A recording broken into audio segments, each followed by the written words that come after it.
What was the funkiest house or apartment you lived in at some point, and what were some of its strangest or most memorable features? My old apartment was a former bank that was built in the 1920s, so my suite was in the top floor at one time. 2 small offices, the bedrooms, and a large office, living room, kitchen. In the large office had a beautiful mantel which was actually a Murphy bed with a little side closet thing. They would work so hard that they would just sleep at the office. It was cool. Sleep. I looked at a house to rent a few years ago. There was black marble linoleum in every room. Living room, kitchen, every bedroom, the bathroom. Then I opened a drawer in the kitchen and it was lined with the same linoleum. Every floor in my current apartment is painted with crappy brown house paint. It comes up easily if you use tape or anything on the floor. There's hardwood underneath. I don't know WTF whoever did it was thinking.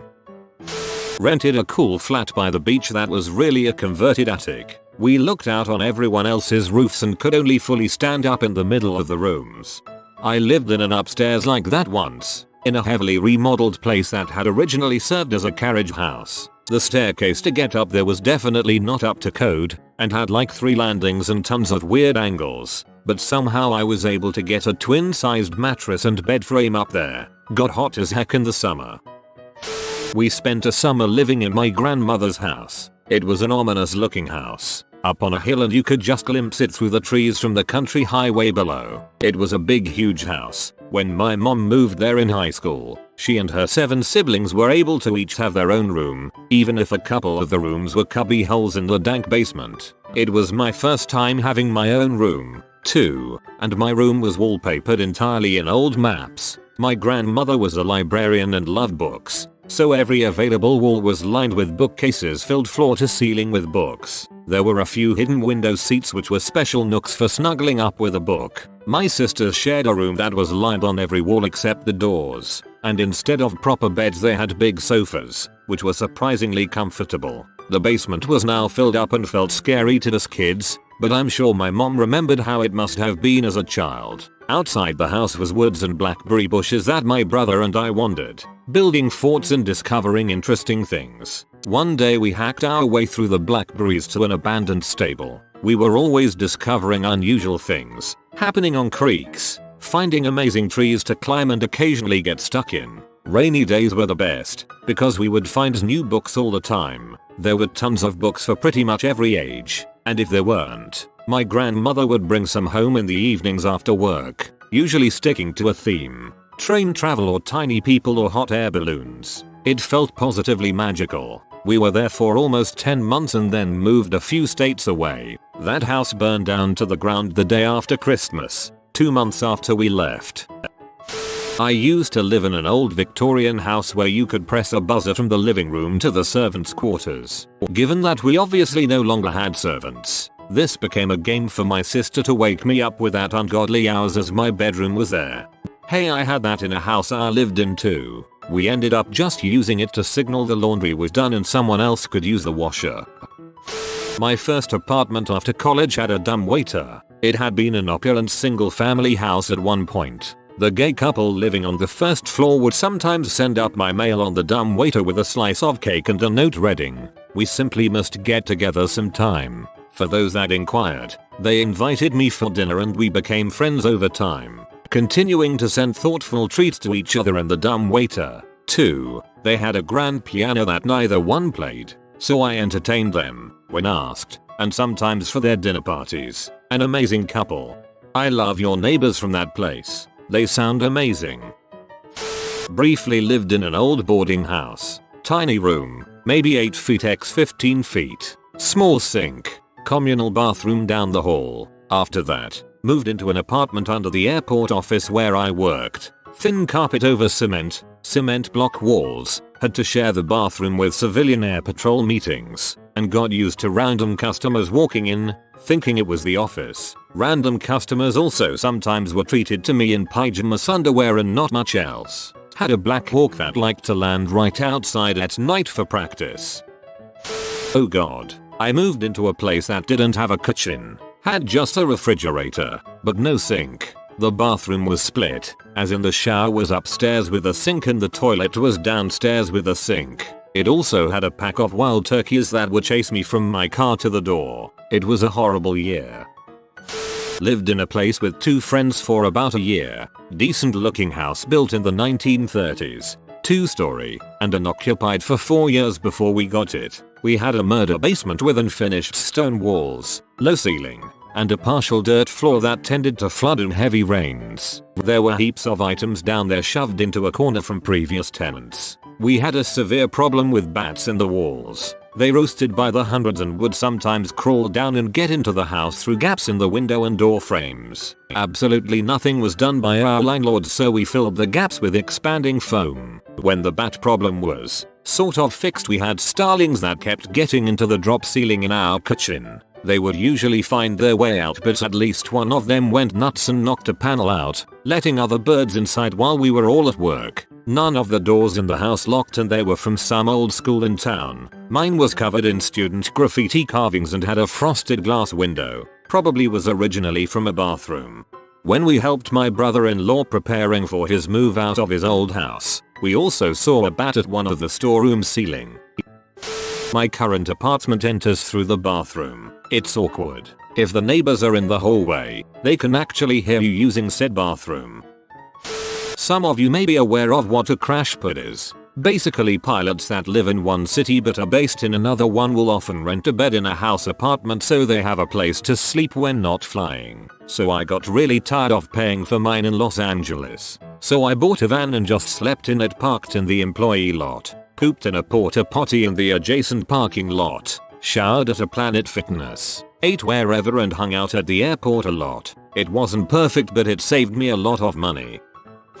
Just last week, my so and I moved into a house for rent. We were backing our 26 featuring moving truck into the gravel driveway behind the house when all of a sudden the damned thing fell into what I thought was a sinkhole, but it actually turned out to be the house's former septic tank. It had been raining for days, so not only was the ground quite loose, but the cement lid covering the septic tank simply caved in. Now there's a massive hole out back with ancient crap and pee at the bottom, surrounded by caution tape. The leasing company seems to have no intention on compensating us after we had to pay professionals to pull the truck out. Still waiting to see if they are going to fill the hole. The truck was virtually unharmed, but if a car like mine had driven over that spot, the damages would have been catastrophic. So I guess it's for the best. I hope you post to our Galadvis because I'd love to see what they say. Disused elevator shaft in a rental bungalow. When we moved in, it contained 1,000 spiders and a single pair of men's briefs. I also once lived in a co-op in a convent. Very little privacy. After reviewing the clues, I have deduced that the 1,000 spiders were collectively merging together into the shape of a man who would then wear the briefs. When I was a kid, we moved into a house that had lots of rooms and at least 2 ways, sometimes more, in out of each room. We called it the Bunny Burrow. It made for really fun games of sardines hide and seek. You could be hot on someone's trail only for them to loop back around and easily end up behind you. Super fun and scary in the dark. Also saved my butt a few times running from my sister. Couldn't get cornered. My parents still live there. It's a neat house. When I was 6, we moved into a house built from cobblestones. Basically rocks the size of basketballs. It was old. The basement had a dirt floor, and mom said that rats watched her do the laundry on an old crank ringing machine. Squirrels would roll nuts across the ceiling above during dinner. I recall vividly when a colony of flying ants roosted at the top of the stairs and I could see the large queen in the center. When we moved in, the prior occupants had left a lot of trash. I found a box of about 300 Bazooka Joe bubblegum comics neatly ordered in a box. I never used them. The pond had snapping turtles that would sit on a log and jump off if you swam out to them. A small red fox wandered the far side of the pond. My pet pigeon came from the city would come when I called, but then he flew away one day. Your description of your house sounds like something from a children's book, such as The Wishing Chair written by Enid Blyton. 1. Derelict offices inhabited by art students and startup owners. We painted all the walls and someone fell through the floor once. 2. A cottage built by hippies. Features included my bedroom being a built-on caravan, portholes, and a door directly from the shower unit to the garden. 3. A bedroom in a thatched house that came with a basin vanity unit in the room. When my husband and I were saving for a house, we lived in a literal shed. It was 12 feet by 20 feet, cost $7,000 in materials, and we built it ourselves. We made a little loft for our bedroom that we had to crawl into. We had a corner shower, no bathtub. We lived in it for almost 4 years while we saved our money and built the house we live in now. Our house is still small compared to most houses in our area, single story, 2 bedroom, 1 bath, but it's a mansion compared to our shed house. Shed house sounds cozy. Lived in a house where the washing machine was in the basement, but it was the most unfinished basement I've ever seen. The walls were crumbling like a cave-in. I'm around 160 cm / 5 feet 3 inches and I had to crawl to get to the machine. Was heck in winter and other seasons. We called the basement Mortar. There were no windows. I've lived in an apartment that didn't have a bathroom. It was a really old wooden house that was turned into an apartment sometime in the mid 1800s. So when it was built there was no plumbing at all. The old farm water pump is still visible near one of the other houses. At some point in the early 20th century plumbing was added in the kitchen, but long before indoor bathrooms were standard. Instead there were outhouses that the whole neighborhood would share. Eventually those outhouses were replaced with an indoor bathroom, 4 toilet stalls, each with a sign warning not to flush magazines, newspapers, etc. Everyone in the neighborhood would share these bathrooms when they were first installed. Think sometime in the 40s or 50s. Sometime between the 50s and the 90s every other building in this neighborhood got its own indoor bathroom, except the apartment I would eventually live in. For reasons still unexplained to me, the unit I lived in never got its own bathroom. So when I moved in there was a kitchen, but the toilet was outside and in the neighbor's basement, which was the old shared bathroom. Only one toilet still worked, all the others had cracked due to the cold and lack of heating. Thankfully, no one else used them, so it wasn't like anyone would bother me. Showering was a bit more of a challenge. We ended up getting a cabin pump shower. Fill a bucket with water in the kitchen. Bring said bucket to the shower, which was in the bedroom. Put the one end of the pump in the bucket. Turn pump on. Shower. Water drains into a separate container. Take said container and empty the water in the sink. Upswing to this. I know I can shower with as little as 7 liters of water. It was good times when we upgraded to the 15-liter bucket. For all its flaws, I love that place. It was cheap rent. It was centrally located, and it was a pretty big spacious apartment. My buddies and I lived in a place where the kitchen floor was slanted. No idea why, because the bathroom and the bedrooms that came off it weren't. They just didn't flatten the land out completely when they built the place. My buddy puked and then slip and slid into the wall, knocking himself out cold when we were drunk one night, lol.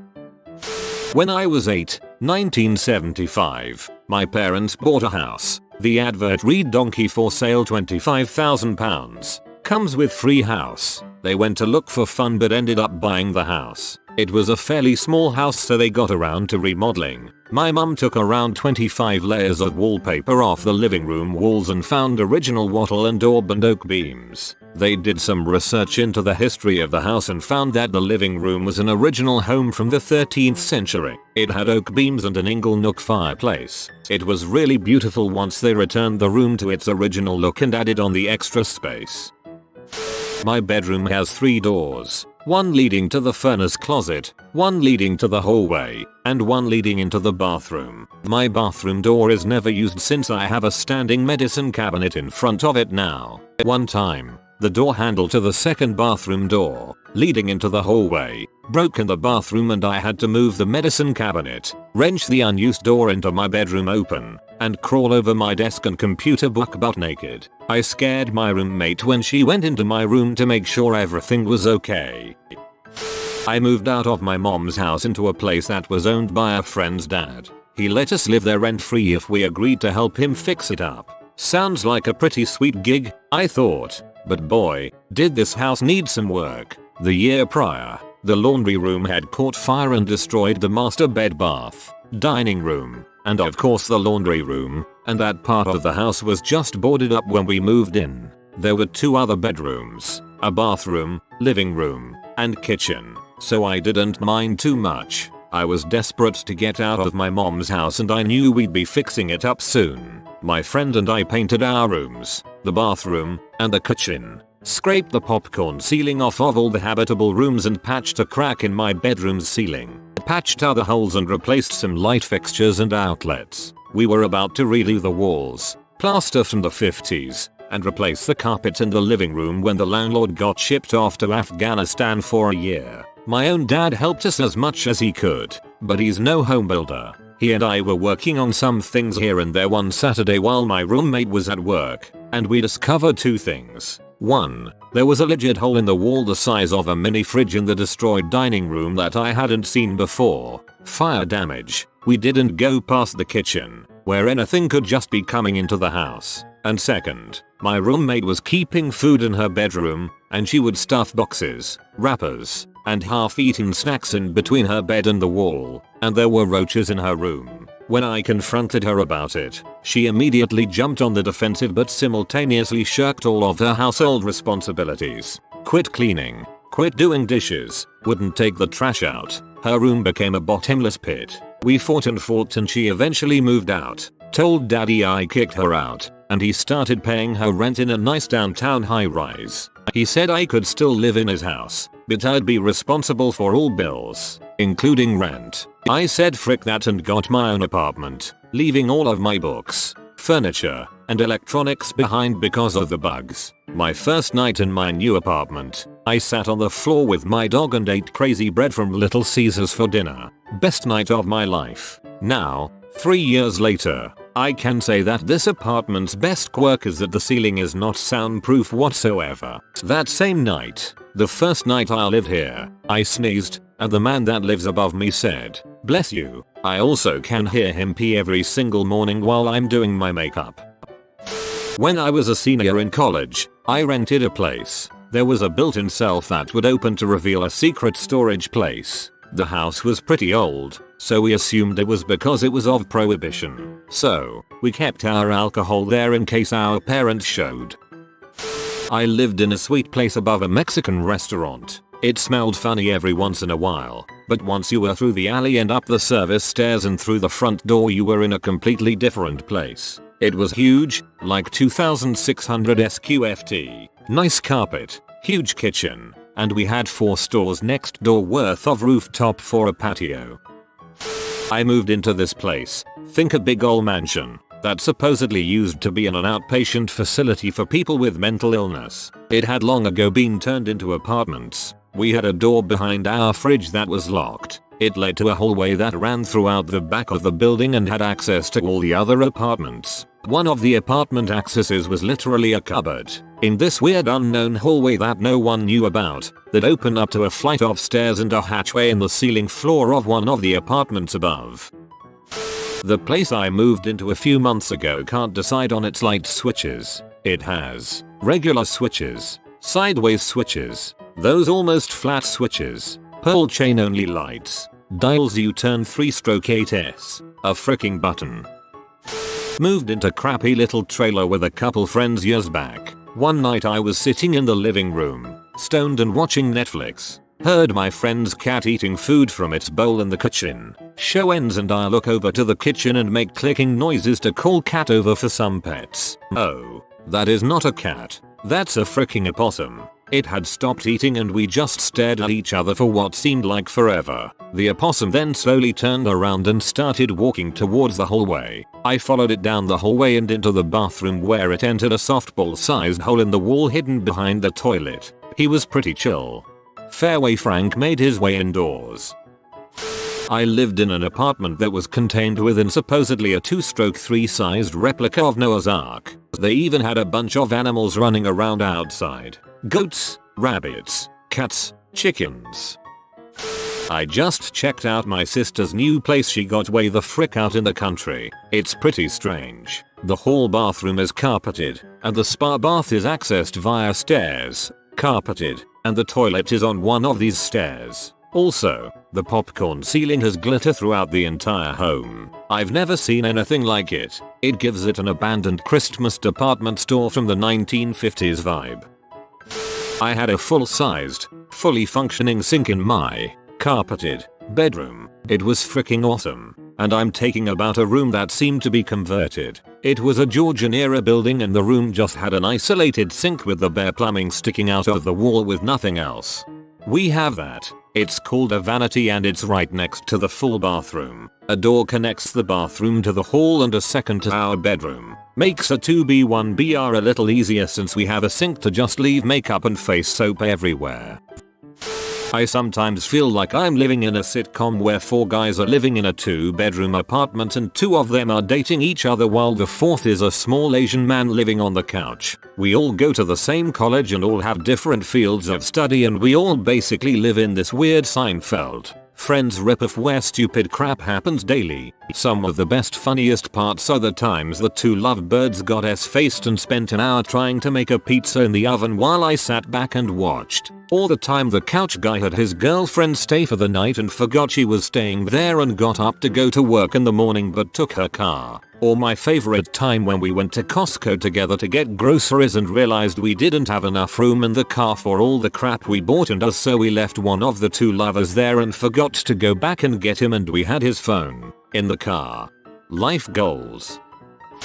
Lived in a flat in the center of the cafe district in the city. Had to share a bathroom with the people in the flat upstairs. It came off the landing and the stairs between the 2 flats and was actually a wooden lean-to tacked onto the stone building 2 floors up. Every house in the terrace had one which gave us an easy point of comparison to see our bathroom had sagged about 4 inches and had just been shored up with a bunch of wood offcuts. Going in the bathroom was a weird experience because it tilted so much but your brain desperately didn't want to believe it. Also, it had holes in the floor so if someone was having a shower it looked like it was raining just by our external flat door. I lived in a crappy apartment in what was Jack Ruby's dance hall. It was poorly insulated so it was basically whatever temp it was outside. Freezing in the winter, nice, and sweltering in the summers, sucked balls. The street outside flash flooded so badly cars were washed away and a dude surfed a couch down the rushing waters. The power lines were crappy so there were brownouts whenever the wind blew hard. The kitchen was horrible. No cabinets, just a stove and fridge. The bathroom was very small and leaked over the toilet when it rained. If only it had been over the shower. When I was in like 1st grade, I lived in this old apartment with my family. I had this room that's like a little sectioned off wall with no door. Occasionally there were bees on the ground or window during the summer and I got stung on my foot. But worst of all, I woke up from my sleep one day and lifted my bedsheet to find this black living thing under there. I freaked out and ran to my mom. She saw it crawl back under the bed covers and screamed her lungs out. We called the apartment workers and my mom, knowing little English at the time, just yelled at him, "There's a monster." He comes over and carefully peeks into the room not knowing what monster we're talking about. Lifts the covers and was like, "Oh, it's a bat." He casually picks it up and shows me as I was fascinated by seeing a bat for the first time. LOL. TL. DR. One night stand with a bat. I had a 3-bedroom apartment my sophomore year of college. What was strange was how it was almost too good to be true. The rent was incredibly low. I only had one roommate, no neighbors, and it was within walking distance of most of my classes. My roommate and I discovered that it had access to the roof so we put a telescope up there for a while. A trailer that had a house built onto it. Horrible layout. Roof constantly leaked. Plumbing was all fricked up. No privacy or insulation. Tiny water heater for a family of 5. Compared to that place, I live like a queen now. I live in a museum. Literally, it's a 2-bedroom apartment that's connected to the event center. The museum property is about 6 city blocks in size. There's 2 garages, 3 actual museum buildings, and 2 event spaces. It's so horribly 1960s it hurts my soul. The event center itself has a dishwasher that the apartment is lacking. Other than those 2 things, I really adore living here though. My old college party house had a furnace that would fill up with gas due to a slow leak near the pilot. It'd go boom about once a day, but every time we called over the maintenance man, we could never reproduce it. The house was rightfully condemned a few years after I graduated. Spray soapy water at the area you think is leaking. For anyone who thinks they have leaky gas pipes. If you are new to the channel, you can subscribe. I publish new videos every day. Until then, check another video.